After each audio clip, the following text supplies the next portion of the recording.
ఆంధ్రప్రదేశ్ రాష్ట్రంలో జగన్ పాలనలో వ్యవసాయం తిరోగమనం రివర్స్లో ఉన్నటువంటి పరిస్థితి. సాక్షాత్తు ఆంధ్రప్రదేశ్ ఒక ధాన్యాగారం, ఒక అన్నపూర్ణ అన్నటువంటి రాష్ట్రంలో, అందులో కూడా పర్టికులర్గా గోదావరి జిల్లాల్లో కూడా క్రాప్ హాలిడేలు తీసుకునేటువంటి పరిస్థితి దుస్థితి ఇవాళ రైతాంగానికి వచ్చింది అని అంటే ఇప్పుడే చెప్తూ ఉన్నారు రైతు నాయకులు. గత 5 సంవత్సరాల్లో ఒక్క కాలువకు సంబంధించి కానీ, ఒక్క డ్రైన్కి సంబంధించి కానీ, ఒక తట్ట మట్టి సిల్ట్ తీసినటువంటి పాపాన్ని ఈ ప్రభుత్వం పోలేదు. సిల్ట్ మాట అటుంచి కనీసం ఏదైతే ఆ డ్రైన్స్లో కానీ, కెనాల్స్లో ఉన్నటువంటి గొరబడెక్క కానీ, ఏదైతే కిక్కిర్స బీడు ఇటువంటిది ఏదైతే ఉంటుందో వాటికి కూడా మందు కొట్టేటువంటి స్ప్రే చేసేటువంటి పరిస్థితి కూడా, కలుపు మందు కొట్టేటువంటి పరిస్థితి కూడా లేదు. వాస్తవంగా ప్రతి సంవత్సరం కూడా మే నెలలో అవన్నీ కూడా జాగ్రత్తలు తీసుకోవాల్సినటువంటి ప్రభుత్వం గత 5 సంవత్సరాలుగా కూడా మరి అటువంటి రక్షణ చర్యలు కూడా తీసుకోకపోవడంతో మరి వేళ ఆకుమళ్ళు కూడా వేసుకోలేనటువంటి పరిస్థితి వేళ రైతాంగం ఉందని చెప్తూ ఉన్నారు.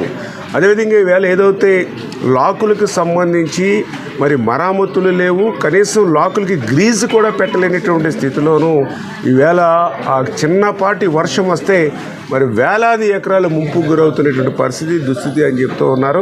మరి అదేవిధంగా ఈవేళ ఏదైతే మరి ధాన్యం అమ్మి ఆల్రెడీ 2 నెలలు అయినప్పటికీ కూడా ఇప్పటికి కూడా వేల కోట్ల రూపాయలు ఈవేళ రైతులకి ధాన్యం బకాయిలు ఉన్నటువంటి పరిస్థితి దుస్థితి.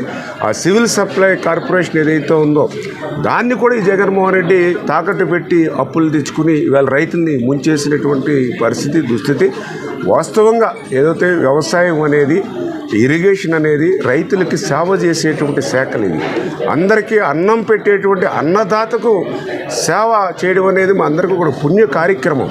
అటువంటి కార్యక్రమాన్ని జగన్మోహన్ రెడ్డి 5 సంవత్సరాల్లో చేయకుండా నిర్లక్ష్యం చేశాడు కాబట్టి ప్రకృతి కూడా జగన్మోహన్ రెడ్డిని శపించిందేమో, అందుకే 11 సీట్లకి పరిమితం అయిపోయాడేమో అనిపించేటువంటి పరిస్థితి.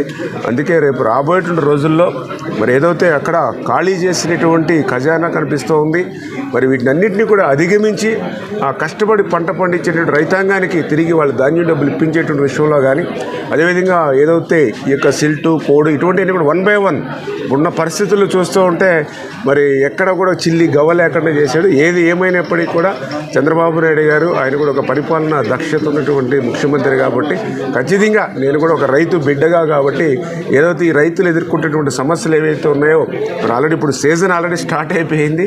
అని చేత దీన్ని ఇప్పుడే ప్లాన్డ్గా 1 by 1 రివ్యూస్ పెట్టుకుని శాఖాపరంగా కూడా అన్ని జిల్లాల యొక్క సబ్జెక్ట్ని కూడా తీసుకుని 1 by 1 ఒక్కొక్కటి కూడా క్లియర్ చేసుకుని కనీసం నెక్స్ట్ సీజన్ నుంచి అయినా సిల్ట్ తీసి ఇవన్నీ కూడా కాలువలు కానీ, అదేవిధంగా డ్రైన్స్ కానీ ఇవన్నీ ప్రక్షాళన చేయవలసిన అవసరం ఉంది. 100% ఒక రైతు సంక్షేమ ప్రభుత్వంగా మనందరం కూడా కలిసి పనిచేద్దామని చెప్పి అందరికీ తెలియజేస్తాం. ఈ సందర్భంలో మురళీరాజు గారు 2 ట్రైన్లు